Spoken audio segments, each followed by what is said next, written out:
ప్రభుత్వము దాంట్లో ఇన్వాల్వ్ కావడం అని అంటే ప్రభుత్వ భూమిని ప్రభుత్వం రక్షించడంలో భాగంగా తీసుకొని ఉంటుంది అని చెప్పేసి అందరం అనుకున్నాం. ఆ స్టెప్ తీసుకున్నారు. అదేవిధంగా అక్కడ ఉన్న విద్యార్థులు కూడా అనుకున్న పరిస్థితి అదే ఉంది.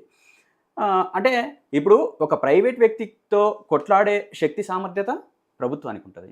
ఎందుకంటే లాయర్లు పెట్టుకోవాలా అదంతా ఉంటుంది కాబట్టి. సరే, యూనివర్సిటీకి సంబంధించి కొంత లిమిటేషన్ ఉంటుంది.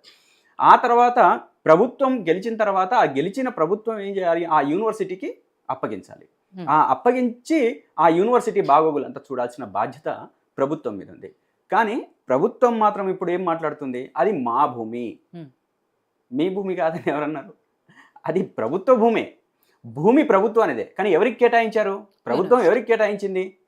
హైదరాబాద్ సెంట్రల్ యూనివర్సిటీకి కేటాయించింది. హైదరాబాద్ సెంట్రల్ యూనివర్సిటీకి కేటాయించిన తర్వాత ఆ సెంట్రల్ యూనివర్సిటీకి చెందిన ఆస్తి అవుతుంది, కానీ మళ్ళీ ప్రభుత్వం కాదు, కావడానికి అవకాశం లేదు.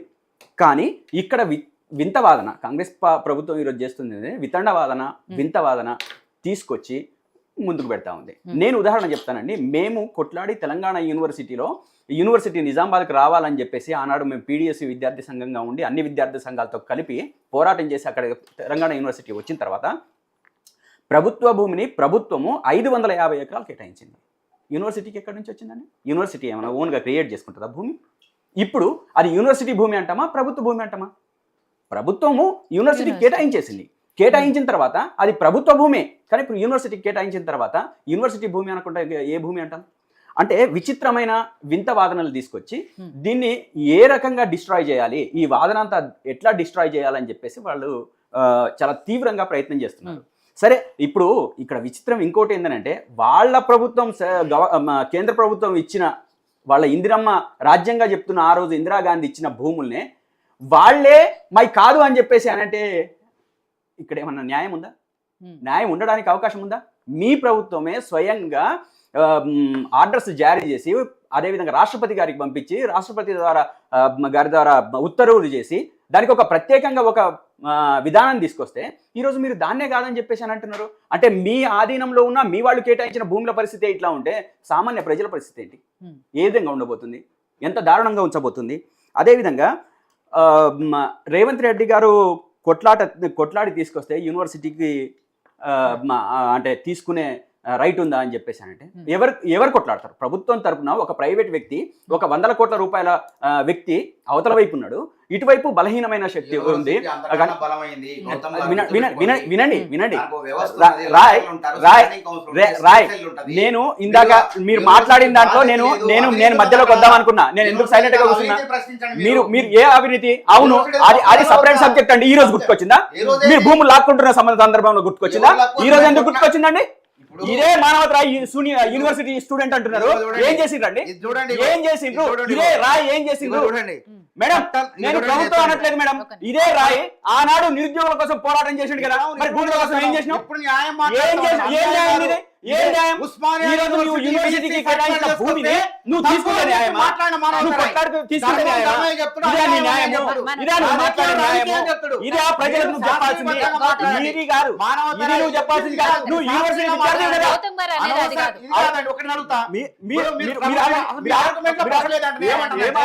400 ఎకరాలు తీసుకున్నప్పుడు 390 ఎకరాల గురించి ఎందుకు మాట్లాడావు?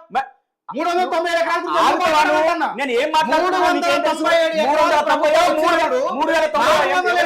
బంధం దిగిపోయింది. ఎవరిచ్చారు ఆధారం? ఇగో గిరిజావర్ అంటే సబ్ కలెక్టర్ శంకరపల్లి. ఇక్కడ విద్యార్థి నాయకులు సాక్ష్యం సంతకాలు పెట్టి రిజిస్టర్ సంతకాలు పెట్టి మేడం స్టాంప్ పెట్టి రిజిస్టర్ లో ఉన్నది. కోర్టులో కూడా ఉన్నది. కోర్టులో కొట్లాడేటప్పుడు వీళ్ళ దగ్గర కాగితాలు లేవు కాబట్టి వీళ్ళు కొట్లాడలేదు. యూనివర్సిటీ రిజిస్ట్రారే దాన్ని సంతకం వై నరసింహులు చూడండి, అబద్ధమైంది. మొత్తం ప్రేక్షకులకి ఇన్ని అబద్ధాలా? ఇలా టీవీల ముందు కూర్చొని అబద్ధాలు మాట్లాడితే ఏమొస్తుంది అంటున్నా? అరగోపాల్ లాంటి వాళ్ళే తప్పు మాట్లాడడం వల్ల నాలుగు జరుపుకొని ఇప్పుడు ఏమంటున్నారు? మేము నైతికంగా గెలిచినాం కానీ చట్ట ప్రకారం ఓడిపోయామంట. కోర్టులో ఏం కావాలా? చట్టమే కావాలా? కాబట్టి నువ్వు అనైతికత యూనివర్సిటీ అధికారుల దగ్గర ఉంది, అవినీతి యూనివర్సిటీ అధికారుల దగ్గర ఉంది. 397 ఎకరాలు తీసుకుని దాన్ని సంరక్షించుకోకుండా అప్పనంగా ప్రైవేట్ రియల్ ఎస్టేట్లకు అప్పచెప్పి ఆస్తులు సంపాదించుకున్న యూనివర్సిటీ అధికారులు బయటికి లాక్కి కొట్టాలంటున్నా, తన్నారంటున్నా వాళ్ళని. బయటికి లాక్కి తన్నారా కొడుకులు అంటున్నా. యూనివర్సిటీ భూములు పోతుంటే ఇదే విధంగా ఇక్కడ 50 ఎకరాలు ఇదే సర్వేలో 25 సర్వేలో 50 ఎకరాలు మై హోమ్ రామేశ్వరం అప్పుడు ఏం చేశారు అప్పుడు ఏం చేశారంట అప్పుడు ఏం చేశారు మీరేం చేశారు తెలియాలి విద్యార్థి ఎవరు చెప్పాలా ఇప్పుడు యూనివర్సిటీ భూమి వీళ్ళు అంటున్నారు గత ప్రభుత్వం అప్పచెప్పింది గత విద్యార్థి సంఘాలు ఏం చేసినాయి అంటారు అప్పుడు విద్యార్థి సంఘాలు బయట తీసుకొస్తే తెలిసింది మాకు ఇలా విద్యార్థి నాయకులు కొంతమంది విద్యార్థులు మాట్లాడితే మనకు తెలిసింది కాబట్టి ప్రభుత్వము చట్టబద్ధంగా సుప్రీంకోర్టు చెప్పింది 400 ఎకరాలు ప్రభుత్వం అనేది యూనివర్సిటీ ఉంటే యూనివర్సిటీ లాయర్ ఎందుకు వాదించలేదు చెప్పండి యూనివర్సిటీ పాత్ర లేదు యూనివర్సిటీ పాత్ర ఎక్కడ ఉంది 36-37 సర్వేలో ఉన్నది కాబట్టి అనవసరమైన అబద్ధాలు ప్రచారం చేయొద్దు వాస్తవాలు చెప్పండి ఏయో టీవీ ప్రేక్షకులకు అమెరికా దాకా ఉన్నారు ఏయో టీవీ మేడం నేనేమంటున్నానంటే ఈరోజు ఆ భూములు ఏదైతే రాజకీయం చేస్తున్నారనో లేకపోతే ఇంకో రకంగానో మాట్లాడుతున్న పరిస్థితి ఈరోజు రాయి గారు తీసుకున్నారు. నేనేమంటున్నానంటే ఆ రోజు యూనివర్సిటీ విద్యార్థులుగా నేను కూడా గత స్టూడెంట్ని అని చెప్పేసి అంటున్న పరిస్థితి ఉంది కాబట్టి ఆనాడు మీరేం చేశారు? మీరు ఆ భూమిని కేటాయించేటప్పుడు ఏం చేశారు? ఒకటి. రెండోది ఆ రోజు ప్రతిపక్షం వినండి అరే వినండి యూనివర్సిటీని ప్రశ్నించు ఈ రోజు ప్రతిపక్షంలో ఉన్న వాళ్ళు విద్యార్థి సంఘాలు ఏం చేసినాయంట భూమిని కేటాయిస్తుంటే ఏం చేశారు? భూమిని యూనివర్సిటీ వాళ్ళు కేటాయిస్తుంటే ఏం చేశారు? ఇప్పుడు ప్రైవేట్ వాళ్ళకి కేటాయిస్తే మహేష్ ఆగండి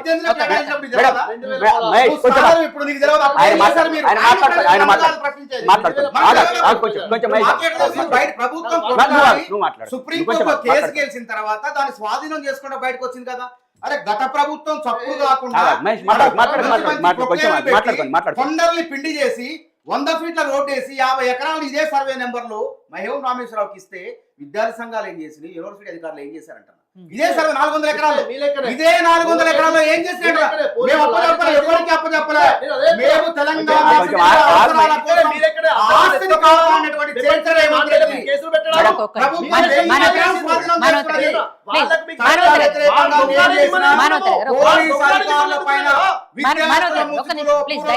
దాడి చేస్తే చట్ట ప్రకారం చర్య తీసుకుంటారు. కూడా కేసులు పెట్టారు గతంలో. ఇప్పటికి 40 కేసులు నా మీద ఉన్నాయి. ఆయన మాట్లాడితే మొత్తంగా ఆయనే మాట్లాడమండి. నేనైతే దీంట్లో ఏం తప్పుగా ఉంది మేడం చెప్పండి. ఏది చెప్పాలి అంటే నువ్వు అనుకున్నది చెప్పాలా? అంటే ఇక్కడ చెప్పు ఏం జరిగింది? మీరు అసలు ప్రతిపక్షంలో ఉండి ఏం చేశారు? మీరు ప్రతిపక్షంలో ఉండి ఏం చేశారు? ఇప్పుడు కాంగ్రెస్ పార్టీ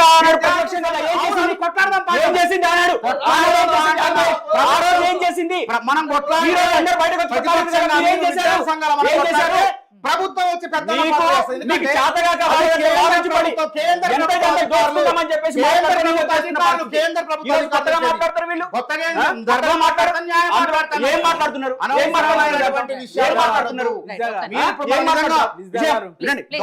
గౌతమ్ గారు కానీ మహేష్ కానీ చిత్తశుద్ధి ఉంటే ప్రభుత్వ భూములు కాపాడుకుందాం, పర్యావరణం కాపాడుకుందాం. నీతులు చెప్తున్నారు. మేము హైడ్రా తీసుకొచ్చిన భూములు కాబట్టి అని చెప్పేసి ఇంకోటి చెప్తున్నారు. అదే విధంగా 400 ఎకరాలు తీసుకొని ఇంకోటి మాట్లాడుతున్నారు. వీళ్ళు నీతులు చెప్తున్నారు. అక్కడ ఉన్న భూమిని లాక్కొని అక్కడ మొత్తం నిర్మానుష్యంగా చేసేసి ఆ భూమిని లాక్కొని రియల్ ఎస్టేట్ వ్యాపారం చేద్దామని చెప్పేసి ఆ అవగాహనతోనే చేస్తున్నాడు ముఖ్యమంత్రి రేవంత్ రెడ్డి అని చెప్పేసి వాస్తవ పరిస్థితి.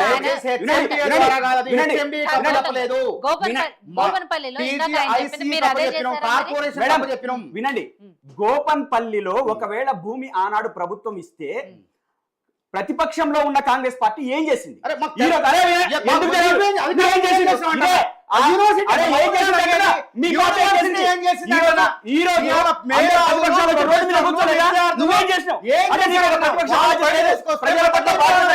ఏం జరుగుతుందో నీకు అవసరం లేదు. నీకు డబ్బులు కావాలంటే సరిపోతుంది, నీకు డబ్బులు వస్తే సరిపోతుంది. అంతేగాని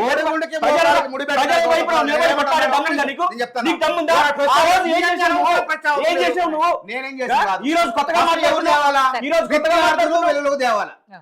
యూనివర్సిటీ అధికారులు వెళ్ళో తీసుకొస్తే ప్రతిపక్ష పార్టీగా మేము స్పందించకపోతే చెప్పు తీసుకొని కొట్టండి. అధికార పార్టీగా మీరు అవినీతి కట్టబెడితే మిమ్మల్ని దేంత కొట్టాలి చెప్పండి.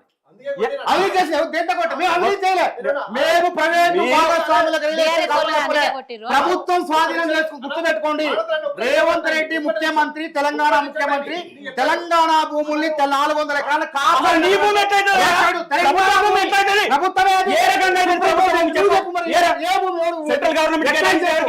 ఎవరికి కేటాయించారు? యాడికి పోయింది? యాడికి? ఢిల్లీ రావుతా ఎందుకు కొట్లాడలేదు? ఎవరు కొట్లాడు? ఎందుకు కొట్లాడలేదు? ఎవరు కొట్లాడు? అది కేసు ఉంది. చూపి ప్రభుత్వం చూపి. కేసు ఉంది. కోర్టులో కేసు ఉంది. ఎందుకు కొట్లాడలేదు? ఆనాడు కేసు లేదా? ఎందుకు రాలేదు? కేసు. ఎందుకు కొట్లాడలేదు అంటున్నా? కాదు కోర్టులో కేసు ఢిల్లీ లేదా? రావుతా కొట్లాడలేదు. ఢిల్లీ 394 కోర్టులో కేసు ఉంటే ఆయన పర్సనల్ వీళ్ళ కేసు మాట్లాడు. అవినీతి పట్ల కోర్టులో మాట్లాడేది. కేసు ఉంటే ఏం చేయాలి? అవినీతి పట్ల మాట్లాడేది. ప్లీజ్ దయచేసి. మీరు- అధికారంలో ఉన్నప్పుడు మీరు అప్పుడే రైతు దోచిపెట్టారు. కావడానికి ఇప్పుడేమో మళ్ళీ అదే అవినీతి పట్ల దోచిపెట్టే ప్రయత్నం చేస్తున్నారు. ప్రభుత్వం కాపాడిన మన 400 ఎకరాలను అదే మైనం రామేశ్వరరావుకి రియల్ ఎస్టేట్ కాపాడి దోచిపెట్టే ప్రయత్నం చేస్తున్నారు వీళ్ళు. కాబట్టి విద్యార్థులారా, నిరుద్యోగులు తెలుసుకోండి వాస్తవాలు. మీరు- అనవసరంగా వీళ్ళ ఉత్సాహపడకండి మీరు. మీరిద్దరు వాదన- మనం కాపాడుకుందాం. గోపరపల్లిలో భూమిని కాపాడదాం. ఈ ప్రభుత్వ భూముల్లో మనం ఐటీ పరిశ్రమ, అనుబంధ పరిశ్రమ పెట్టి ఉద్యోగ ఉపాధి అవకాశాలు పో, నీకు దమ్ముంటే పో. పో, నీకు దమ్ముంటే పో. నీకు క్యాడర్ ఉంది కదా, పో. నీకు క్యాడర్ ఉంది కదా, పో. దమ్ముంటే నీకు దమ్ము ధైర్యం ఉంది కదా. మీలాగా నీకు ధైర్యం పెట్టావు కదా, పో, చూద్దామండి. మేడం, ఇదే రాయ్. ఈరోజు దమ్ముంటే పోమని చెప్పండి, కోపం కొని.